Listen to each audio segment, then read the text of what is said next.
तो आप सीएम को बर्खास्त कीजिए, वहाँ पर राष्ट्रपति शासन लगाइए। कब लगाएंगे, कब लगता है राष्ट्रपति शासन? हमारे साथ हैं विजेंद्र चौधरी जी, कांग्रेस के कर्मठ कार्यकर्ता हैं और लगातार यहाँ पर सेवा कार्य में हैं। सर, जिस तरह से मणिपुर के हालात हैं और मणिपुर का एक दर्दनाक सीन आया जिससे कांग्रेस पार्टी लगातार धरना प्रदर्शन कर रही है। कल भी कांग्रेस पार्टी का कार्यक्रम है, महिलाओं का कार्यक्रम, महिला कांग्रेस का भी हुआ, यूथ का भी, हम सभी कवर कर रहे हैं लगातार। और ये लोगों को तक जागरूकता फैला रहे हैं कि मणिपुर में एक्चुअल क्या हुआ और आप इस पूरी घटना को कैसे देखते हैं? देखिए, मणिपुर में जो हुआ, सबसे पहले तो मैं उनको श्रद्धांजलि देता हूँ। पीड़ित जो लोग हैं जिनकी डेथ हुई है उनके लिए श्रद्धांजलि देता हूँ। और इससे दुखद कुछ इस हिंदुस्तान में हो नहीं सकता है। जिस तरीके से ये नरेंद्र मोदी की सरकार जगह जगह जाके, नरेंद्र मोदी कितनी बार मणिपुर गए हैं और मणिपुर में जाके कहते थे कि आज तक कोई प्रधानमंत्री इतनी बार यहाँ नहीं आए हैं सारे मिलकर जितनी बार मैं मणिपुर में आया हूँ। जिस तरीके से ये हर प्रदेश में जाके अपना रिश्ता बताते हैं और रिश्तों में जुड़ते हैं, लोगों की वोट लेते हैं। बनने के बाद, डबल इंजन की सरकार बनने के बाद आज तुम देख रहे हो किस तरीके से सरकार नाकाम हो रही है, जिस तरीके से वहाँ नरसंहार हो रहे हैं, जिस तरीके से आपने देखा अभी एक वीडियो वायरल हुआ था, बच्चों का रूह कांपती है बच्चों की देखने में। हम सब लोगों को इतनी पीड़ा होती है। ये प्रधानमंत्री हैं, 77 दिन तक बोलते नहीं हैं, किसी की जन्मदिन की बधाई दे देंगे, छोटे छोटे ट्वीट डेली करते हैं। ऐसा नहीं है कि पीएमओ से या नरेंद्र मोदी के ट्विटर से ट्वीट नहीं हो रहा है। लगातार 77 दिन से मौन रहे। क्यों? क्योंकि इनकी वहाँ सरकार है।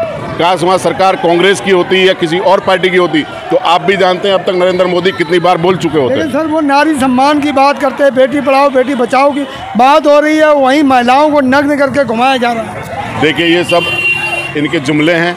इन्होंने कहा 15-15 लाख रुपए आएंगे। अमित शाह ने एक चैनल में बैठ के कह दिया ये तो चुनावी जुमले होते हैं। जुमलों का मतलब क्या होता है? बहकाया जाता है लोगों को।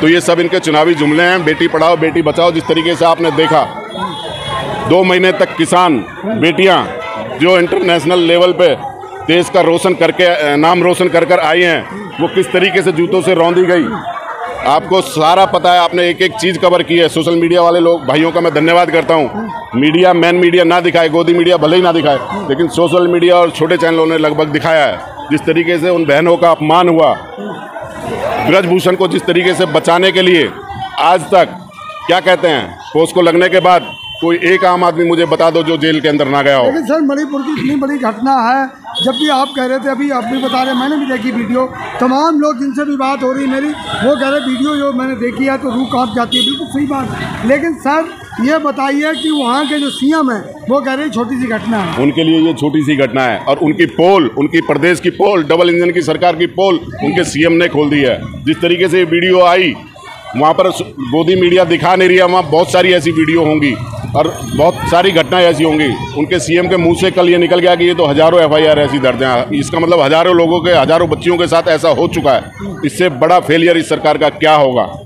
लोग कह रहे हैं सर, आज़ादी के बाद जो देश आज़ाद हुआ जब से पहली घटना है। बिल्कुल, देश आज़ाद होने के बाद मेरी याद में तो मैंने कम से कम इतना बड़ा नरसंहार और इस तरीके के लोग, इस तरीके की विचारधारा वाले लोग, जिस तरीके से ये गृह युद्ध, क्या है ये गृह युद्ध? यही तो गृह युद्ध होता है। गृह युद्ध की स्थिति में आज इंडिया है और ये डबल इंजन की सरकार आज तक ना सीएम को हटाया है, ना होम मिनिस्टर को हटाया है, किसी मंत्री को बर्खास्त नहीं किया है। ये दिखाता है कि नरेंद्र मोदी से लगातार सीएम वहाँ की अवगत कराते रहे, लेकिन इनके कंट्रोल से बाहर है। 1-2 लोकसभा वाली मणिपुर को ये नहीं बचा सकते। अगर काश ये स्थिति कहीं भयावह हो गई तो ये देश को कैसे बचा पाएंगे?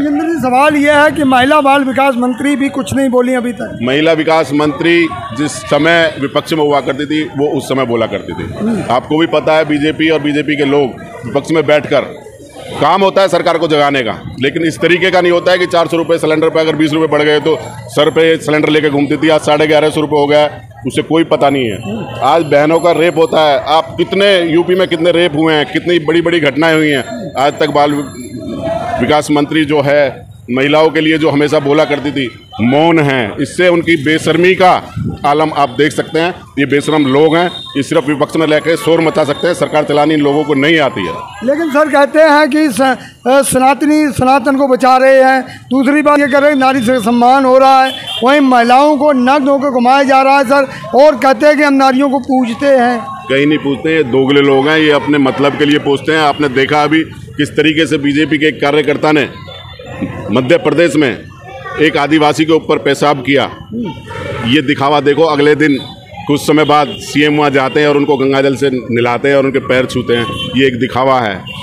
तो इसके लिए प्रशासन को मजबूत होना बहुत ज़रूरी है, सरकार को मजबूत होना बहुत ज़रूरी है। ये ड्रामा करने से और कुछ नहीं होने वाला है। लेकिन जिस तरह से कांग्रेस का लगातार प्रोटेस्ट चल रहा है, कल भी उनका मौन व्रत है आप लोगों का, तो इससे क्या कुछ फर्क पड़ेगा? देखिए, आज हम विपक्ष में हैं। विपक्ष का काम है कि हमेशा जो सरकार की नीतियां हैं, जो गलत नीतियां हैं और जो गलत काम सरकार में हो रहा है, उसके खिलाफ चेताया जाएगा, उसके खिलाफ आवाज़ उठाई जाएगी। राहुल गांधी जी हैं जो किसानों की, गरीबों की, मजदूरों की, बेरोजगारों की, महंगाई की आवाज़ आज उठाते हैं। उनको आपको पता है किस तरीके से साजिशन इस संसद से बाहर किया गया है।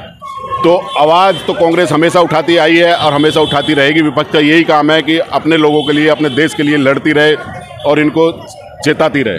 लेकिन सर, जब राहुल गांधी को मणिपुर में घुसने नहीं दिया गया था, क्या यही वजह थी कि कहीं पोल ना खुल जाए? ऐसे आपने देखा, उसके बाद राहुल गांधी जी अपनी जिद पे आए तो उनको 2 दिन वहाँ रखना पड़ा। और 2 दिन जहाँ राहुल गांधी गए, आपने देखा किस तरीके से लोग उनसे चिपटे और उनसे प्यार उन लोगों को मिला।